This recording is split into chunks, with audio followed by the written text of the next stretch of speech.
Nesta aula, nós vamos continuar falando de raízes familiares. Como eu disse na aula passada, esse é um tema que não pode sair da nossa pauta na nossa mentoria, seja ela qual for, porque quando nós entendemos o que a nossa mentorada passou, o que ela viveu com os pais, com os irmãos, com a família, com aquelas pessoas que ela foi criada, conseguimos entender o porquê de tantas decisões erradas ou certas ou a forma que ela está se comportando até hoje. E nessa aula eu quero falar um pouquinho da nossa relação com a nossa mãe. Talvez algumas de vocês vão ter histórias maravilhosas com a mãe, histórias de muito amor, de muito afeto, passeios incríveis, histórias maravilhosas. Eu, por exemplo, a minha mãe e eu temos uma relação maravilhosa. Eu e minha mãe, nós somos melhores amigas, né? Eu sempre estou conversando com a minha mãe, a gente é muito próxima, ela realmente é aquela pessoa que eu confio demais, que eu tenho muito amor e muita gratidão pela minha mãe. Nós passamos situações muito difíceis na nossa infância. Depois que eu cresci, a minha mãe sempre foi um alicerce para a minha vida. E quando ela entrega a sua vida para Jesus, ela passa também a ser um alicerce espiritual. Uma mãe não só terrena, mas uma mãe espiritual para a minha vida. Então eu tive uma referência muito boa de mãe e de afeto. Porém, como eu disse também na aula passada, a postura da minha mãe de ser uma mulher sozinha, de não ter um marido, de não ter a figura do meu pai biológico ao lado dela, fez com que eu tivesse algumas decisões erradas no meu futuro. Eu queria falar um pouco disso. Primeiro, eu quero trazer para você essa reflexão. Como que foi a relação entre você e sua mãe? Se você tiver um papel e uma caneta, você pode escrever sobre isso. Você pode dar uma pausa nesse vídeo e começar a escrever como que foi essa relação. Se você tem memórias de muita alegria, de muita festa, de muitas viagens, da sua mãe sempre te acolhendo em momentos difíceis, conta para mim um pouco sobre isso. Agora, nós também temos o outro lado da situação, que foram mulheres que estão aqui assistindo, que não tiveram o amor de mãe na sua infância. Mulheres que foram abandonadas, mulheres que tiveram as suas mães muito ausentes da rotina da vida delas, mulheres que tiveram que trabalhar muito e deixaram as suas filhas ou com um parente ou com uma outra pessoa de confiança, e mulheres que simplesmente não conheceram as suas mães, assim como eu não conheci o meu pai biológico. E eu sei que isso traz um vazio, uma lacuna muito grande na nossa vida. E parece que quanto mais nós crescemos, mais nós temos a proporção da importância da mãe na nossa vida e acabamos que entendendo o porquê de tantas atitudes e de uma personalidade, às vezes até deturpada da essência de Deus. A maioria das mulheres que tiveram uma mãe que não estava na sua essência, na sua feminilidade, hoje são mulheres extremamente fortes. E foi o que aconteceu comigo. Eu, por exemplo, como eu via minha mãe trabalhando muito, às vezes em 2 empregos, e sempre descansando muito pouco, trabalhando muito, descansando pouco, trabalhando muito, eu sempre fui a criança que foi a última a ser pega na escola. Quem me levava, quem me buscava quando no período correto era a van. Quando era minha mãe, eu tinha que aguardar. Cheguei a ficar em hotelzinhos naquela época, porque minha mãe trabalhava de noite, e aí ela me deixava no hotelzinho para ficar com as professoras. Eu dormia e pela manhã a minha mãe me buscava. Ela trabalhava na época com compensação de cheque. Então, muitas situações que eu fui passando, em todas essas situações, eu tive também coisas horríveis que eu acabei passando na minha infância, na ausência da minha mãe.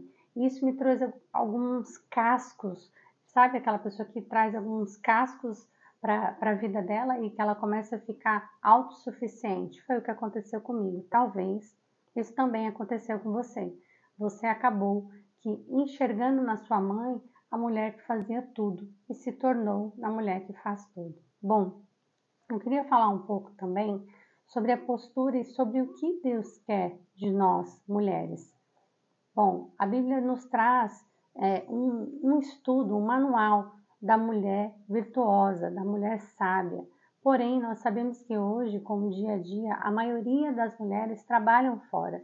A maioria das mulheres estão indo literalmente para a guerra para trazer o suprimento para dentro de casa. Algumas por escolha própria, outras por necessidade e outras porque simplesmente são sozinhas e não têm o que fazer.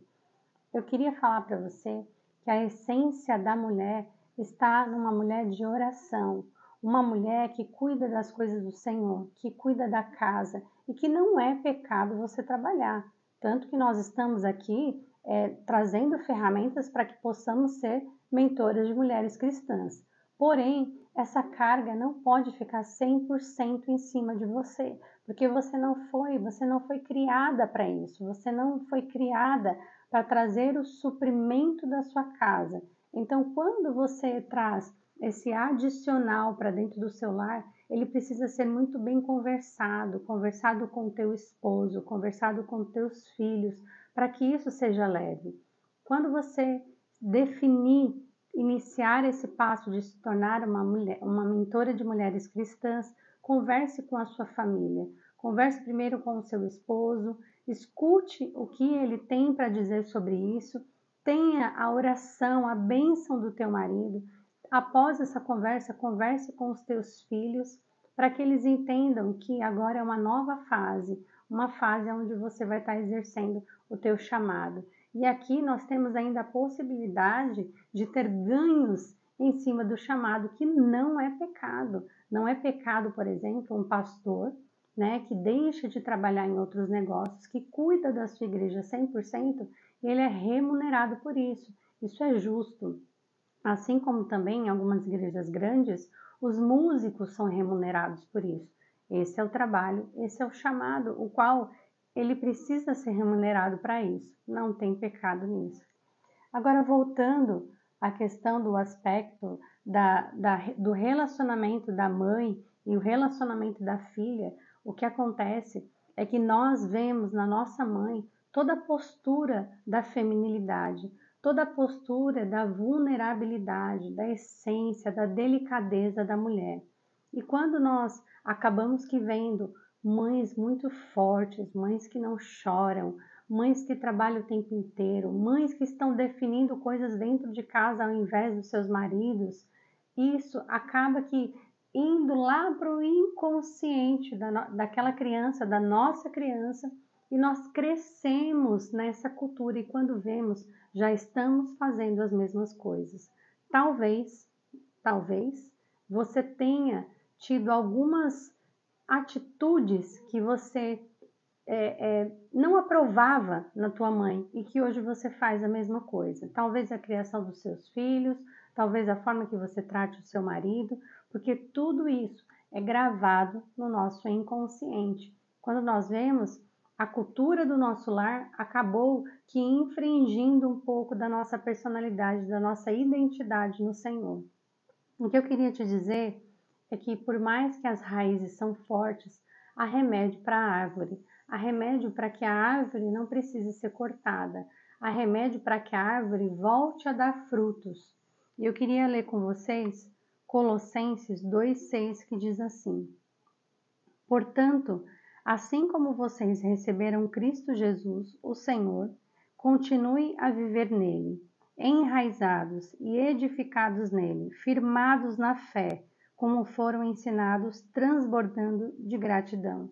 Olha que palavra tremenda, que possamos estar enraizados e edificados e firmados em fé no Senhor. Então, por mais que você teve uma família disfuncional, uma família atrapalhada, de repente você viu o casamento dos seus pais sendo um casamento muito perturbador, para você, e você acabou se casando, e hoje você vê você passando por uma situação difícil no teu casamento, você tem a ferramenta para quebrar isso na sua vida, você tem a ferramenta para dar um basta, para que isso também não acabe fluindo para os seus filhos e os seus filhos acabando fazendo as mesmas coisas. Como eu disse na aula de identidade, quando um avô era alcoólatra e o do avô foi para o pai, que foi para a minha mentorada e que ali na minha mentorada os filhos também estavam se tornando alcoólatras. E aí você vai me dizer, Carol, isso é a maldição hereditária? Eu não creio. Eu creio que quando Jesus veio para quebrar todas as maldições. Mas o que acontece é que uma pessoa que não aceitou, que não entregou a vida para Cristo e não anulou algumas palavras, algumas brechas que o inimigo colocou naquela família, é necessário que haja essa quebra para que o inimigo não venha e faça as mesmas coisas. Porque além de ter essa mentalidade de que é natural a bebida, de que é natural beber até passar mal, que é natural a bebida na mesa, no bar, dentro da geladeira, isso é muito mental da criança, ela cresce assistindo que aquilo é muito normal, diferente de uma criança que não tem bebidas dentro de casa. Quando ela vê uma bebida, ela fica assustada, ela não entende, ela não sabe como acessar. Esses dias eu estava tomando uma bebida de energética e aí meu filho disse, essa bebida, mãe, não tem álcool? Eu falei, claro que não, meu filho, porque ele não conhece, ele não vê isso dentro de casa, ele vê a gente tomando sempre as mesmas coisas. Então, quando ele viu algo diferente, aquilo assustou ele. Por quê? Porque ele é crescido num lar onde não tem aquilo. Quando aquilo é normal, entra, sai e aquilo está dentro do seu padrão, e a criança não percebe. Quando ela vê, ela já está provando e ela já está vivendo as mesmas coisas que você. Então, o que é muito importante é que haja uma conscientização e uma oração de quebra de brechas para que o inimigo não traga isso para a vida dos seus filhos dentro da tua casa. Voltando à questão da mãe, tudo que você viveu com a sua mãe acabou que formando, né, essa mulher que você é hoje. Bom, se tua mãe era uma mulher que trabalhava demais, que deixava você muito tempo na casa de pessoas, em escola, se você era uma das últimas a ser pegas, isso provavelmente tornou você também uma mulher muito trabalhadora. E talvez você está fazendo isso com seus filhos hoje. Não que isso seja algo para você se condenar, eu não gostaria, porque as circunstâncias da vida acabam que acontecendo. Mas o que eu quero te dizer é que essa naturalidade de fazer o que você já assistia está embutido aí no teu inconsciente. Talvez também você teve a ausência do teu pai e a tua mãe se tornou o pai e a mãe. E fazendo isso, a sua mãe tinha que tomar as decisões mais importantes, a sua mãe tinha que dar vida por todo mundo ali naquela casa, era a sua mãe que definia todas as situações. E aí você acaba virando aquela mulher que toma todas as decisões. Eu te pergunto, como que está o teu casamento? Como é que tá as decisões aí dentro da sua casa? Você está deixando o teu marido exercer o papel dele de líder? Você está deixando o teu marido exercer o papel dele de patriarcado? Porque o que acontece muitas vezes é que lá da infância, trazendo tudo isso que você assistiu, você se casa e você se torna, continua, na verdade, sendo a mulher que resolve tudo, a mulher que faz tudo, porque você não teve essa imagem do teu pai. E isso vai trazer uma crise no teu relacionamento. Porque o homem, pela essência dele, a essência dele é a da solução, da resolução, de fazer, de tomar as decisões mais difíceis. É o homem que dá a vida pela mulher. Então, quando ele se vê apático e quando ele vai resolver, você já resolveu, você já fez, você já tomou a frente, ele vai enfraquecendo na autoridade dele.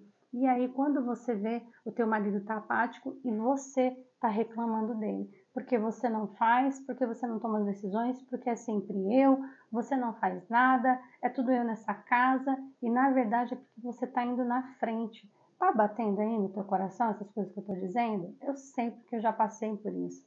Eu sei porque eu já sentei nessa cadeira e eu precisei sair, levantar dessa cadeira, entregar essa cadeira para o meu esposo e virar as costas para que ele pudesse exercer aquilo que ele sempre quis exercer e que muitas vezes eu estava sendo aquela mulher rixosa que acabava querendo fazer tudo pela casa, pela família, pelos filhos, por todo mundo. E com o decorrer de um período longo, o que acontece é que eu me torno uma mulher muito cansada. Cansada para os meus filhos, cansada para fazer uma atividade da escola, cansada para fazer uma coisa para mim, eu não consigo.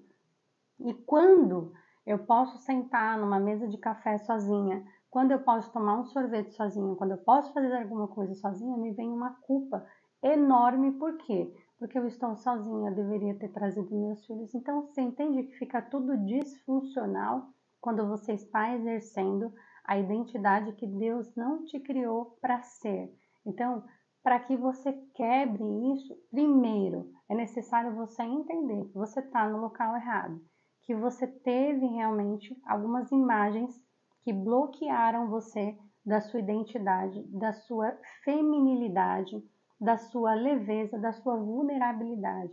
É muito importante você pedir ajuda. E não é pedir ajuda e fazer as coisas, porque isso vai dar mais estresse, né? Às vezes você fala, pede para as crianças varrer a casa, quando você vê, você está pegando a vassoura e você está varrendo por eles. Não, deixa eles varrerem do jeito dele. Deixa o teu marido resolver do jeito dele. Deixa eles tomarem as decisões que você precisa descansar. E aí eu queria também falar sobre descanso. Por quê?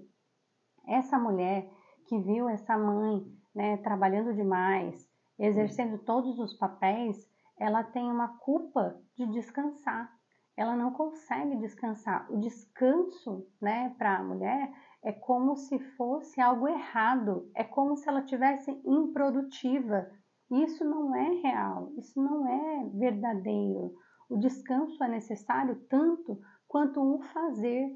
Eu preciso descansar para eu alimentar, para eu ter esse combustível e voltar. Eu não sei se você já passou por isso, mas, por exemplo, se você passa uma tarde, né, fora de casa, sem o marido, sem os filhos, como você volta cheia de saudade, né? Você chega, você beija as crianças, você beija teu marido, é aquela festa, aquela alegria. Por quê? Porque você se retirou um pouco, você abasteceu e você volta mais feliz, mais alegre. O descanso é necessário, você precisa parar. Sabe quando alguém te liga ou manda uma mensagem, o que você está fazendo? Você tem até vergonha de falar, não estou fazendo nada. Meu Deus, que improdutiva. Que mulher é essa que não faz nada? Faça nada. Faça justamente nada. Descansa. Vai colocar a tua cabeça no travesseiro, sabe? Não é para você deixar a sua casa de ponta cabeça, não é isso? Mas você tem os seus períodos de descanso. Uma coisa que é bem bacana de você fazer e que isso vai trazer para você voltar à tua essência feminina é você sempre acordar antes que todo mundo. Acorda antes que... Se você levanta as crianças 7 horas, acorda pelo menos 6h30. Se as crianças vão de manhã para a escola, acorda um pouco, meia hora antes. Meia hora para quê? Para você escovar o teu dente devagar, para você acordar, para você abrir a janela, para você fazer o café, para você fazer a leitura da palavra, tudo no silêncio, no descanso. Por quê? Quando você não faz isso, quem te acorda é as crianças, e as crianças acordam agitadas. Mãe, eu tô com fome, mãe, eu tô atrasada, mãe, eu tenho lição, mãe. Acabou, você não consegue nem respirar. Isso vai estressar o teu dia todo. Então, você precisa acordar um pouquinho mais cedo para você fazer esse momento da palavra, esse momento de respirar, agradecer ao Senhor, sabe? Olhar um pouco lá para fora. E aí as crianças acordam, você já está no teu momento. Faça isso assim diariamente, todos os dias. Faça isso, porque o teu dia vai ser diferente. E além disso, além de você fazer a tua unha, fazer o teu cabelo, que eu sei que mulher, por mais que esteja passando as situações difíceis, ela sempre arruma um jeitinho para fazer. Se você não está fazendo, eu te aconselho, faça. Nem, eu estou sem recurso, então faz você mesmo. Mas você precisa se cuidar. Você precisa de autocuidado. A feminilidade está muito ligada ao autocuidado. Vocês viram que eu coloquei aqui uma roupa rosa. Por quê? Porque a nossa imagem comunica, né? Então foi proposital. Eu quis colocar um tom mais delicado, mais essência de mulher. Se você não gosta de rosa, sem problema, põe um branco, um nude, né? Põe um coral, a cor que você quiser, até o azul. Mas são imagens de feminilidade, porque diferente do que a maioria das pessoas dizem, o aspecto do externo da mulher é a última coisa que ela vê nessa feminilidade, é a última coisa. Eu primeiro preciso estar feminina, para depois eu transcender isso para o meu corpo, para a forma que eu me visto, para a forma que eu me comporto. Quando uma mulher está muito arrumada, né, por fora e por dentro ela está ruim, isso transparece, né? As pessoas conseguem perceber que tem alguma coisa de errado naquela pessoa. Por quê? Normalmente, mulheres muito arrumadas que estão fora da sua essência feminina são muito agitadas. Mulheres que se arrumam demais, né? E que estão fora da essência feminina são muito agitadas. Elas não conseguem sentar, elas não conseguem parar e ouvir um assunto, ouvir uma conversa, escutar uma outra pessoa. Está fora da essência, né? A essência da feminilidade é parar, é olhar, é sentir, né? É estar nesse momento. Então, eu quero resgatar com você. E eu não quero que você, de repente, fique aí brava, né? Poxa, então quer dizer que foi a minha mãe que me tornou desse jeito, foi a minha mãe que fez isso comigo, hoje eu tô assim por causa dela. Não, por favor, não faça isso, tá? Provavelmente, se você for olhar a história da tua mãe, a tua mãe também não teve uma referência de feminilidade saudável. O feminino dela, a parte feminina, a essência, a identidade dela foi ferida provavelmente pela mãe também. Então isso não acaba. E se você não corrigir em você, se você tiver uma filha menina, isso vai acontecer com ela também. Ela vai começar a ser mais forte, a ser mais durona, a fazer tudo sozinha. Ou se você tiver um filho homem, ele vai atrair uma mulher como você. Então, quando você vê, o teu filho vai se casar com uma mulher agitada, que faz tudo, e aí você não vai gostar, né? Você vai falar, poxa, eu queria para o meu filho uma moça, né, mais delicada, que deixasse ele resolver as coisas, que deixasse ele exercer o papel de homem dele. E na verdade foi o que ele viu dentro de casa. Então, que essa palavra, né, fique realmente aí com a sua vida e que você sinta, né, enraizado no Senhor, sabe? Arrancando as raízes familiares e tornando a viver a sua essência, a sua identidade, aquilo que Deus tem para você. E o que Deus tem para você é realmente algo que venha a ser leve. Eu sei que a gente está falando de chamado, e chamado requer renúncia, né? Chamado requer uma série de situações. Porém, uma das coisas que a mulher precisa, que é inegociável, é o descanso. Ela precisa tirar. Eu falo para as minhas mentoradas tirarem a sexta-feira para elas fazerem algo por elas. Então, tire um dia, não precisa ser a sexta, mas tire um dia para fazer algo para você. Nem que você passe uma tarde toda num café, que você leve a sua Bíblia, que você faça coisas que você goste, mas que você viva a essência de Deus. Amém?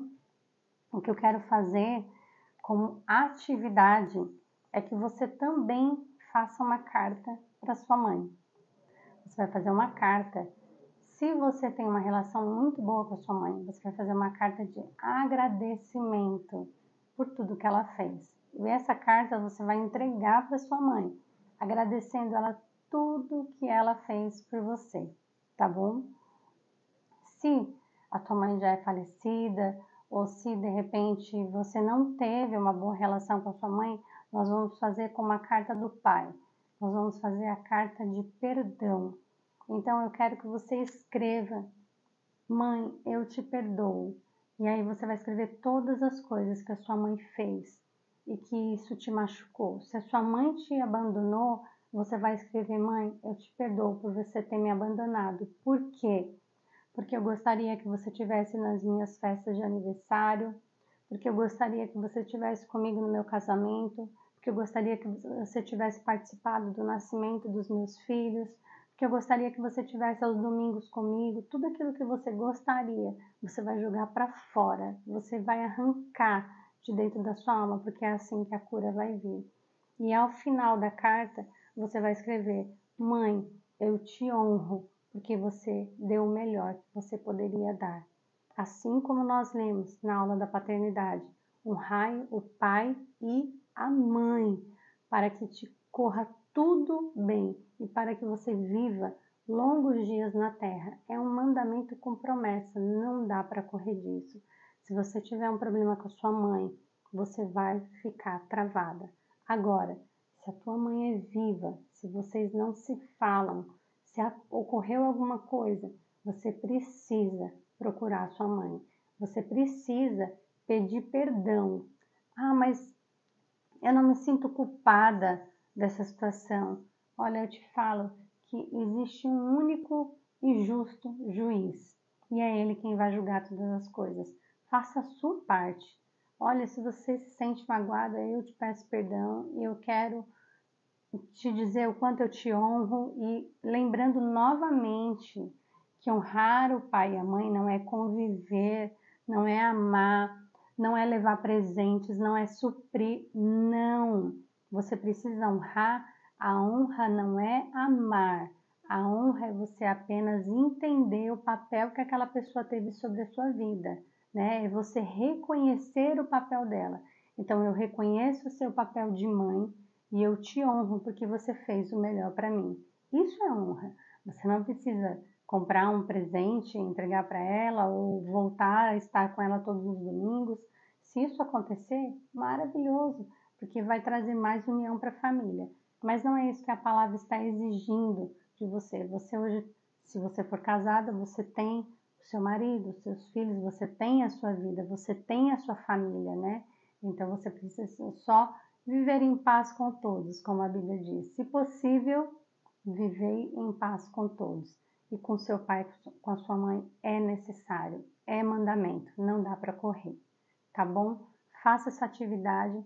Vocês que vão escrever sobre o eu te perdoo, depois de você escrever, depois de você ler, você vai fazer essa oração que eu vou fazer agora e você vai rasgar essa carta. Você vai rasgar, você vai pisar nessa carta, como se você estivesse pisando, rasgando estratégias do inimigo contra a sua vida. A sua luta não é contra carne ou sangue, mas é contra os principados e a maldade. Então, o que está por trás dessa dissensão familiar é o inimigo.